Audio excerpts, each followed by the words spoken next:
یہ آئے ہیں نبی کے دروازے، نبی صدیق کے دروازے پہ کھٹکھٹایا،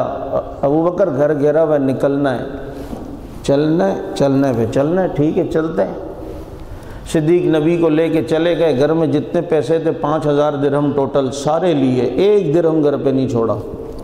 یہ نبی کو اوپر خرچ ہوں گے، یہ لے گئے اور صدیق نبی کو لے کے چلے گئے۔ کتنا آسان ہے نا یہ واقعہ بیان کرنا، اور کتنی آسانی سے ہم کہتے ہیں، کبھی اس کی گہرائی میں گئے؟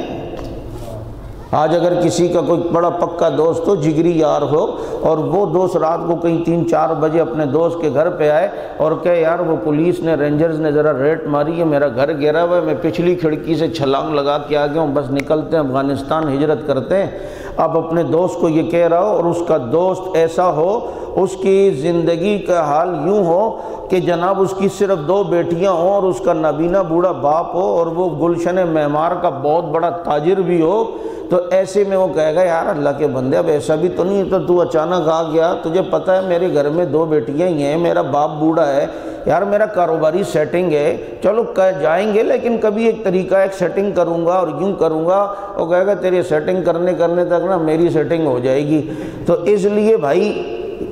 بات کرنا بہت آسان ہے۔ ادھر دیکھ صدیق کے گھر میں 2 بیٹیاں ہیں، ایک چھوٹی بیٹی عائشہ، ایک بڑی بیٹی اسما۔ ان کے باپ ابو قحافہ اس وقت تک ایمان تو نہیں لائے تھے لیکن تھے بوڑھے اور نابینا، اور ابو بکر مکے کا بڑا تاجر ہے جو اپنی تجارت کی سیٹنگ کو نہیں دیکھتا، جو اپنے بوڑھے باپ کو نہیں دیکھتا، جو اپنی چھوٹی بیٹیوں کو نہیں دیکھتا، اور جو 5000 درہم میں سے 1 درہم بھی پیچھے والوں کے لیے نہیں چھوڑتا، جو سب کو چھوڑ دے